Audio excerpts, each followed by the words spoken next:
Thank you for hitting play on the first episode of the Advanced Ag Podcast. My name is Jason Ward. I'm an assistant professor at NC State University in the Biological and Agricultural Engineering Department. I've got two things going for me. The first is I love working with technology on the farm, whether that's traditional precision ag, UAVs, or other types of sensors that we can use to describe what's going on in the field. The second thing is I love podcasts. So, whenever we put those two things together, what we get are the Advanced Ag Podcast.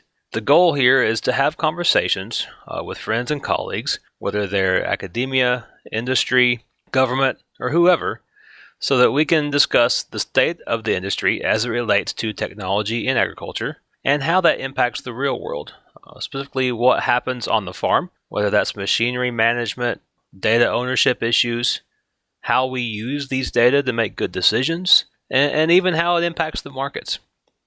So I hope you enjoy this first conversation. My guests are Brian Luck from the University of Wisconsin-Madison and Terry Griffin at Kansas State University. Thank you, and I hope you enjoy. The Advanced Ag Podcast is brought to you by North Carolina Cooperative Extension and NC State University.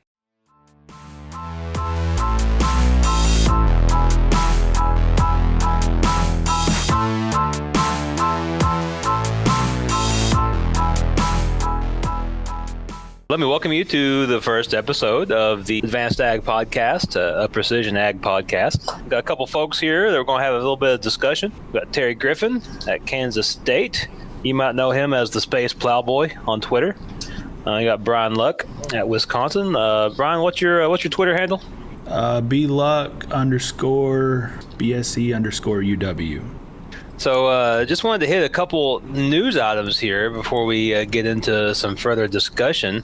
Looks like we got some things going on with the Digital Millennium Copyright Act. Looks like the right to repair fight is turning on and heating up again.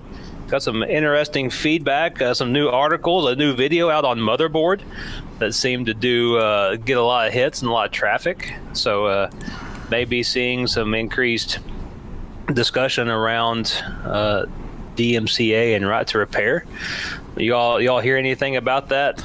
Yeah, from what I've seen, I mean, most of my farmers, when we go out on the extension trail, they haven't even heard of it, from what I can tell. I bring it up in a couple of presentations, kind of as an aside to some of the research that we're doing. Doesn't really apply, but I asked for shows of hands, and not very many in Wisconsin are saying that they even know what it is. So it's a pretty easy conversation for me to have with them. Mm-hmm. Terry, what are you hearing? It is an issue, and the video was centered around Nebraska, which is right here north of Kansas, and the policy statements by the farmer associations are coming out, so that's on their radar. But I agree with Brian. It's a lot of folks don't even understand that it exists and that it's going to affect them. And as an economist, I'm sitting back thinking, will this affect the value of used equipment? Is there a certain break point that will farmers pay more for older equipment that's pre-DMCA? That's a fair question. So what model years are we looking at? 1995? At least early 2000s, I know that they were starting to have control area networks built into them, I think. Mm-hmm. But let me pose this question to you, Terry. Is that any different than machinery prior to the electronic kind of age, right?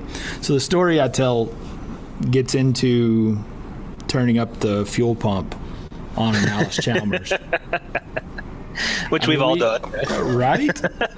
And it was my granddad that did it. Yeah, exactly. All it takes is a screwdriver. Well, I didn't do it, so I don't know. But I mean, my favorite tractor on the farm growing up was a D21, and it's supposed to be 110, 120 horsepower, and I bet it was a ton more than that.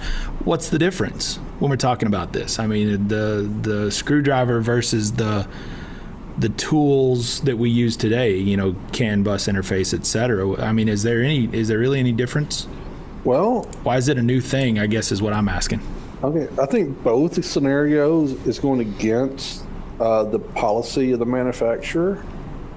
But with DMCA, there's actually legal reasons why it's a real issue. And I don't think that applied.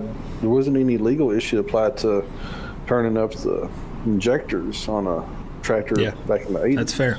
Well, that, and you didn't have to use authorized John Deere case or AGCO screwdriver that was appropriate for that job, right? You didn't have to sign the terms of service to get the screwdriver to do the job. Okay. So it is different from a legal standpoint, but in practicality, it's not any different. I could get on that tractor with increased horsepower and, blow the engine up. So what impact, I guess, with the follow-up question when we get into this, right? So, if I buy a new tractor and I get the pirated software and the connector cable, build my own connector cable, and I read the codes and make my own repairs, what could equipment companies leverage on me if I do that? Do you have any background on that, either of you? So on the CAN buses that are on modern equipment, and I say CAN buses plural because now there are more than one typically. It's a CAN buy. CAN buy is the proper term.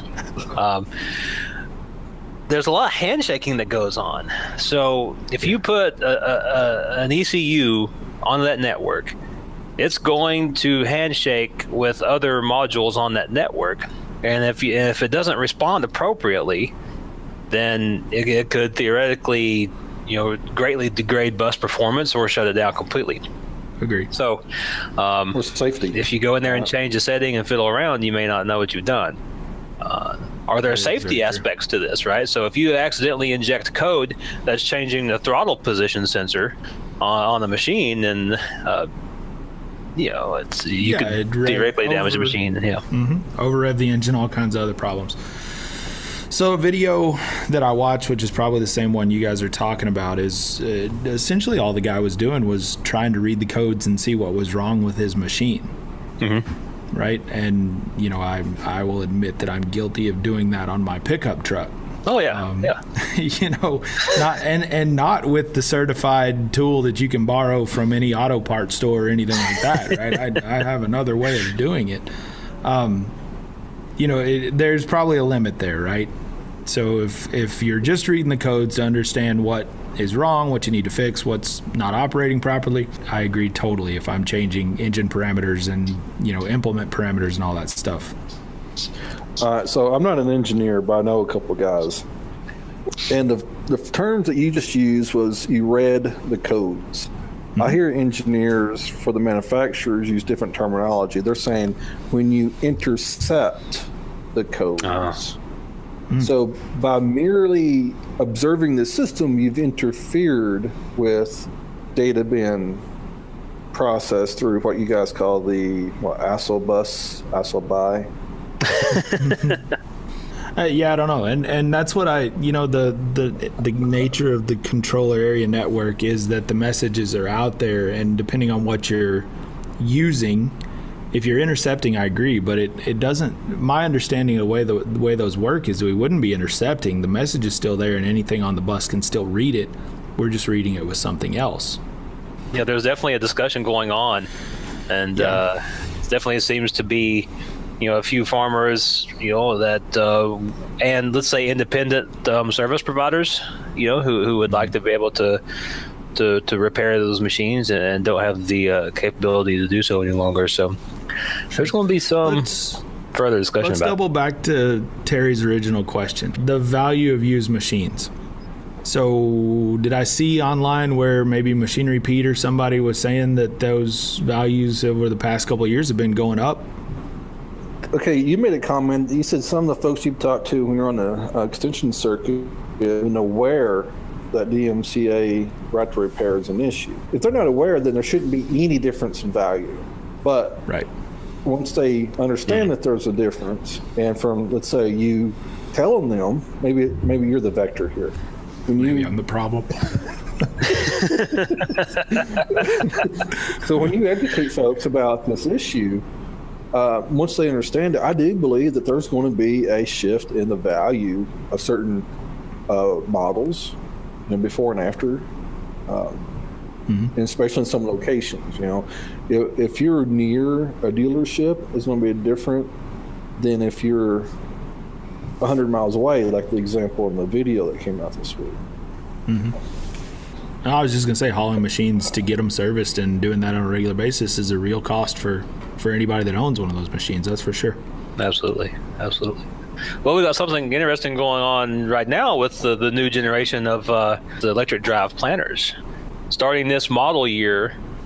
So you're saying you're sitting there wearing a Duke basketball T-shirt. I'm sorry. Excuse me? No.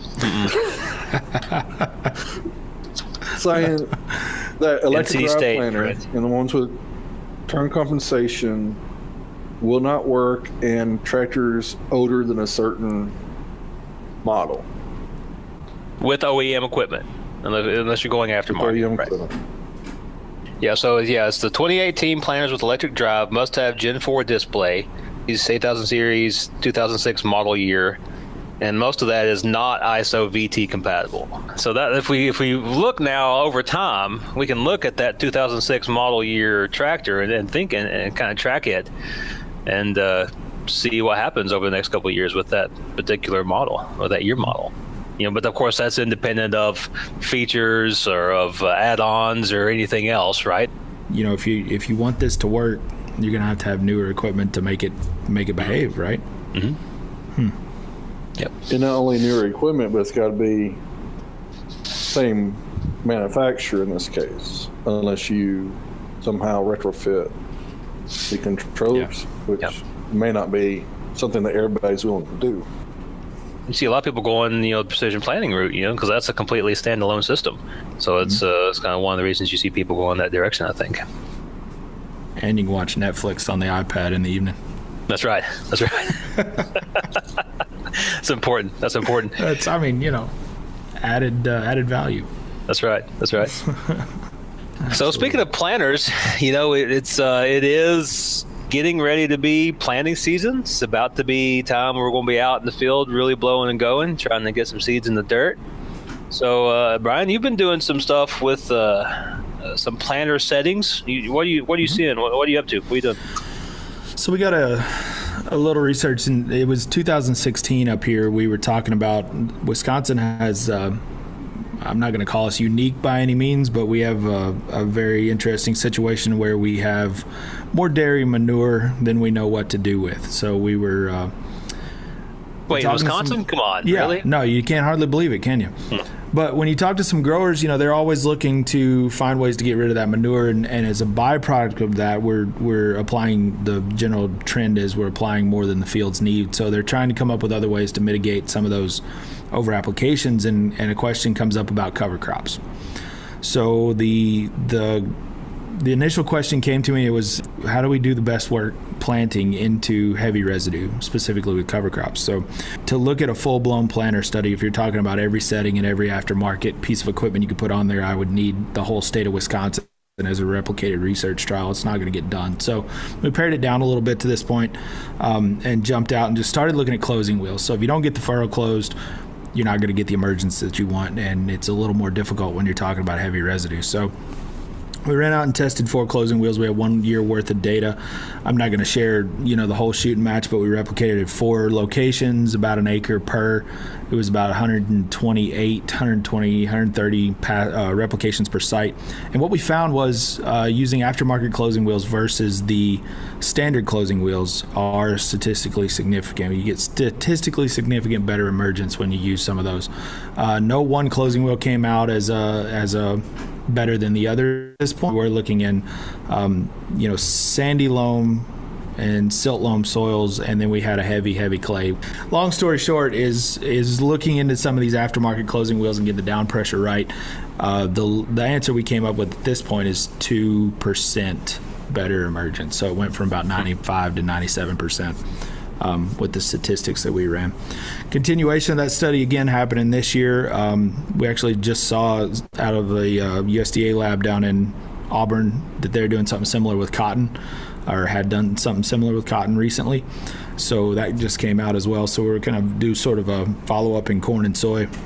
And we're also looking at talking about down pressure, which I know Terry's been involved with a little bit, and also the existence of starter fertilizer. So we're kind of wondering, with the alleliopathic effect you get out of rye when you terminate it, that hinders corn emergence and can actually kill the corn plant, obviously.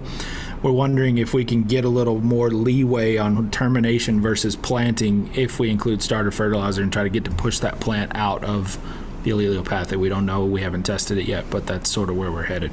Okay, so looking at maybe getting a little bit of pop-up. Get it out of the ground and get it going. Maybe not have it be hurt as much. That's cool, man. That's some good work. Sounds like you're getting some good traction there on that project. So yeah, I am, and little just more interest every day is the interesting part. So nice. Good thing. How fast are you driving those planters? At this point, we planted at 5 miles an hour. So we weren't looking at high speed versus not. We had a John Deere 1700 that did not have the high speed equipment on it, so we just kept it right at 5. It was kind of interesting too because we were looking at 100-foot plots. So to get that thing rolling, dump the clutch, get it up to 5, get it in the ground, and plant 100 feet, pull it up. It was pretty much a NASCAR turn at the end, and then back the other direction. A lot of fun. And seed time. The manufacturers call and say, "Hey, you're popping the clutch. You need to stop that." Not yet.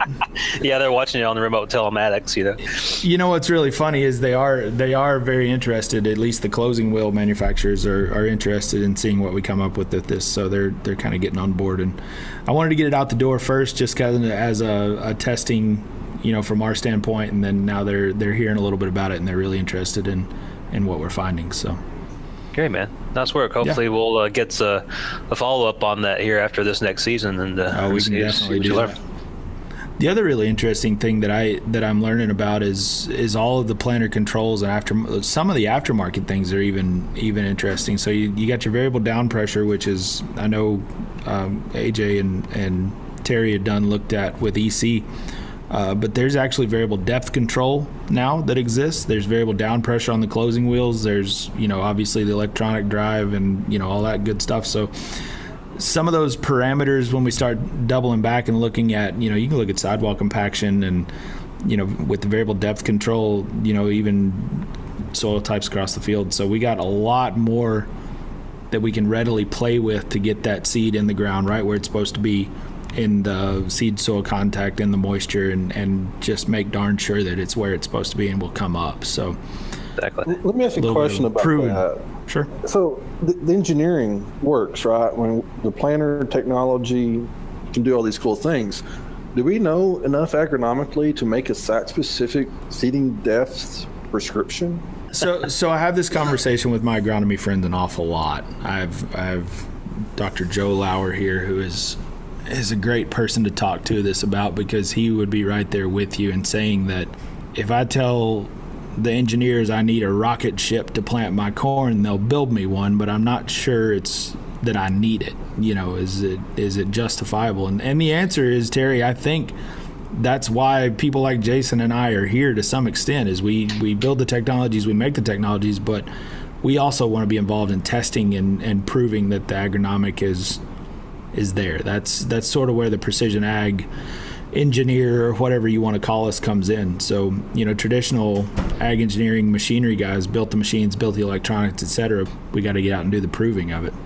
Yeah, we kind of got a little bit ahead of the how than the why with some of these technologies. And there's nothing wrong with pushing the envelope, right? I mean, we did just shoot a car into space. So, I mean, there's nothing wrong with pushing the boundaries and trying something new. No, that's a good question. But ultimately, we can put all the pieces and parts together, but it's folks like Terry and the economists who have to tell us, if we're breaking even on it. So, all right, Terry, what's up with you, man? On you said you just did a bunch of days suitable for field work talk about there in Kansas, since we're talking about planters.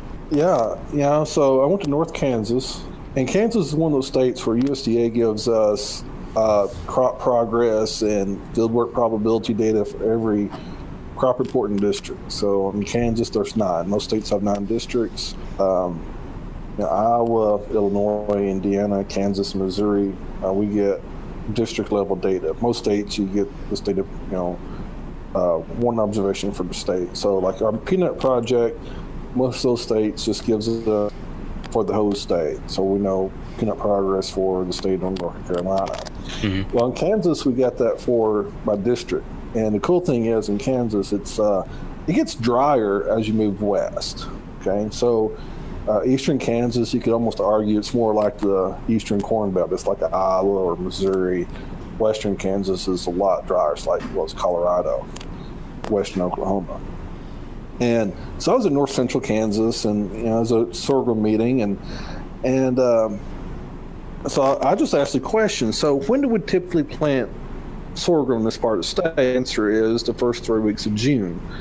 And so I looked at the last 40 years of fieldwork probability, the number of days we can get into the field per week. So I looked at that 21-day period and found out that we're about 13 days out of 21 on average that we can plant sorghum in that part of the state. And the best that they've ever had is, less than 21, and the worst was about 4. There was a couple of years they had 4 days out of 21 they could get in and plant sorghum. And so this is an engineering economic question. So you have this weather probability.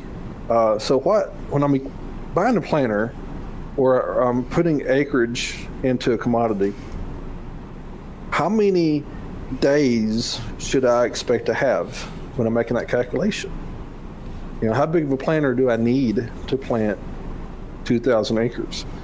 And one of the things that we keep on going back to, it's a pretty early bad year. I mean, I'm thinking about 15th or the 25th percentile on weather probability is what we should plan for, because planters are expensive, and getting more expensive. You don't want to. They're getting more expensive, and it depends on the price of your commodity and the price of your planter and the yield penalties from planting too late.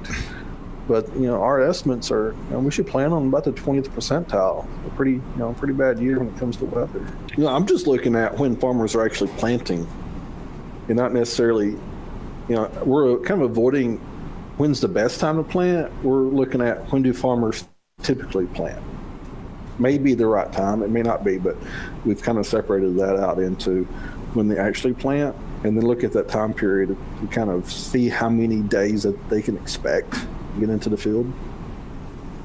Since we're talking about precision ag here, or supposed to be, does there come a time when USDA or the reporting districts or however that information flows up the chain, is there coming a day when they're going to want to see the telematics data on that to know percent complete on a more granular and more accurate basis?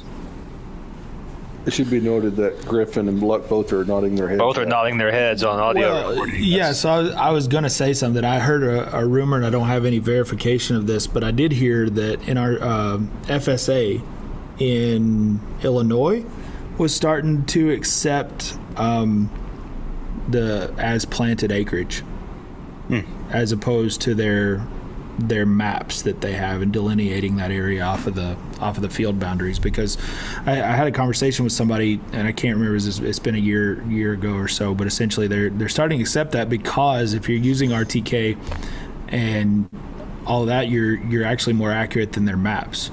So if a tree line has moved 3 feet into the field, or back 3 feet, or a fence line was removed or placed in, those maps that they're using to do acreage may not be as accurate as what the precision ag stuff is. So I think there's starting to be precedent for that, Jason. I think that exists, or is in the, what do you call it, the pilot stages or the beta stages. But yeah, I mean, as we go forward, and we're going to step right into a big data conversation, but as our data gets better from our machines, then why wouldn't they accept it? Now, whether somebody wants to share it or not is a whole other question.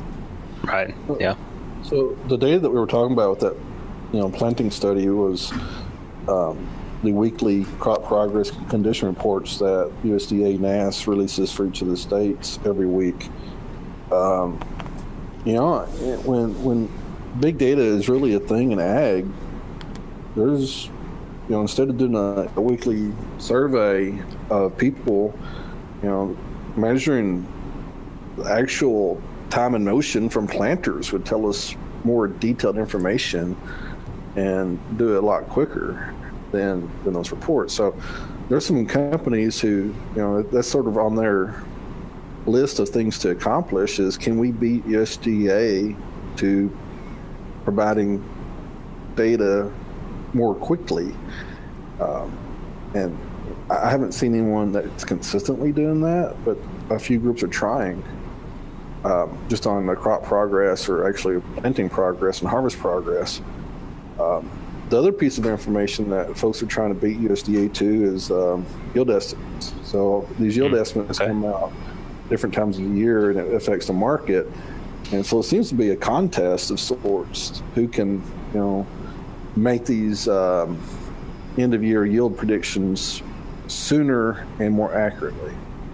So what do you think the monetization of those people developing those data products? Is it, to sell that to commodity traders so they've got a little bit edge on the market, or is it to try to provide data to USDA, directly, or so what's the monetization behind that?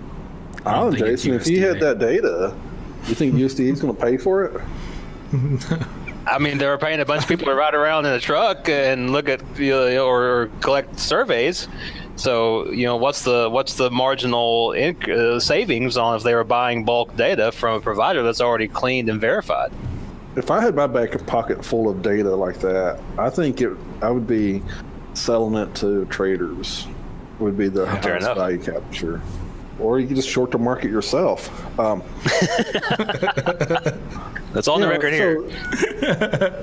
Well, let's think about it. So if we had market disrupting data like that, eventually I think the markets would become, let's say, more efficient, because there's some abrupt changes now that when corrections occur, wouldn't the markets become more efficient and smooth out? You knew what was coming in well ahead of making your purchase or sell decision. Yeah, absolutely. So now we're talking uniformly low corn prices. And there's bad things about market efficiency. When there's no volatility in the market, you can almost argue that there's no opportunity for certain people to be playing with it. Right? So the volatility in the market is what gives people opportunity.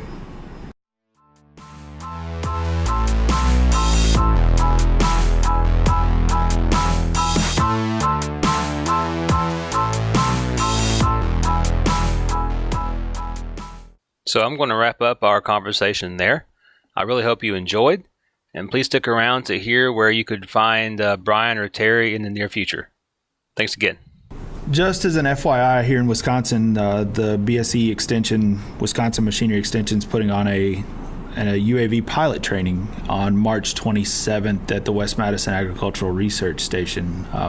The cost is $50 per person. You'll get in-class training for 4 hours on the remote pilot knowledge test. We're going to include a book that counts as study material. We'll include all the PowerPoint presentations that we use, and also a scaled down version of a section map for you to study. With the class, we're not guaranteeing that you'll pass the exam, but you will leave with enough training and materials with a little extra effort. Individuals that take the class will have a high likelihood of success. So on March 27th, it's going to be the first time that we do that. If I get enough interest, we will probably host other events later in the year. Great, thanks. You're welcome. Terry, you got anything you want to plug? I just want to point out that it's not cold enough here in Manhattan, Kansas. So I'm going to Winnipeg, Canada next week to do Crop Connect. If you're in Winnipeg, look me up. I'm going to be talking about farm data. Let's look for the cold temperatures there by going down under to Australia, where it's summer, and warm up. Going to hit a few cities there for a quick tour of country, and Australians are getting really interested in farm data. They're on the cutting edge of making use of precision ag and all the sensor data that's coming off of that equipment. Yeah, even in the cotton arena, they're pretty much implementing some of that stuff a little bit early. So that's real exciting work. Terry Griffin, International Man of Mystery, burning up the globe, talking about big data. Since we are all government employees to some level, I do have to say that the opinions you've heard here are our own and don't necessarily represent our institution or our state governments. And use of trade names does not imply endorsement or de-endorsement for use of that product or service. So we have to get the disclaimers out of the way. Sounds like a good disclaimer to me. Don't listen to anything we said. All right, guys. So thanks for the time. Thanks for letting me be involved, Jason. Yeah, have a good weekend.